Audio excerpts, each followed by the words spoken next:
రాజుపాలెం మండలం గణపురం గ్రామం నుంచి వచ్చాము. పులిపాడు గ్రామంలో ఫీల్డ్ నవధాన్య సీడ్స్ వారి అర్జున్ కొత్త రకం, కొత్త వెరైటీ మాకు చేను చూపించాలని కీర్తి సీడ్స్ నాగిరెడ్డి గారు చెప్పాడు. చెప్తే ఇవాళ పళ్ళని మానుకొని చూద్దామని వచ్చాం. అసలు వెరైటీ కొత్త వెరైటీ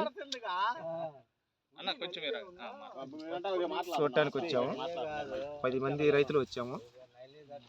అయితే చేను మేము ఏదో అనుకున్నాం బయట చూసి. చేను ఇది ఒక స్టెప్ కాసి మళ్ళీ 2 స్టెప్ కాసి 3 స్టెప్ కూడా వచ్చింది. గ్రోతింగ్ చూడండి.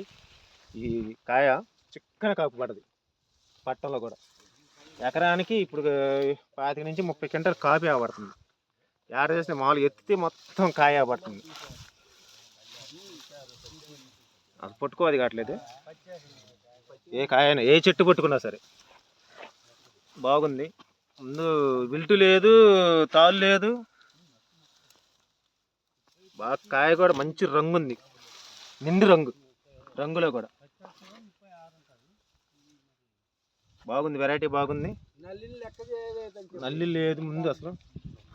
ఇవాళ నల్లికి ఉందిలే కానీ నల్లి అనేది మామూలుగా మనం చేసే జాగ్రత్తలో మందులు కొట్టులో వచ్చింది. కానీ నేను విల్టోనో నాకు తాలుగాయ లేదు. అసలు బాగా కాసింది చేను. ఏ కొమ్మ పట్టుకున్నా అక్కడ పట్టుకోది కావట్లేదు. చేను బాగుంది. ముందు ఎక్సలెంట్గా చేసిన రైతుని మెచ్చుకోవచ్చు. ఈ వెరైటీ మాకు కూడా ఇవ్వాలనుకున్నారు కానీ అందలేదంట విత్తనాలు. గణపరానికి బాగుంది, వెరైటీ బాగుంది. ప్రతి ఒక్క రైతు అందరూ ఏ దగ్గర విత్తనం ఇది అర్జున్ నవధాన్య సీడ్స్ వారి అర్జున్ కొత్త వెరైటీ. అన్న శివారెడ్డి గారు ఇప్పుడున్న వరకు కాపు ఎంత వరకు ఉంటుందండి?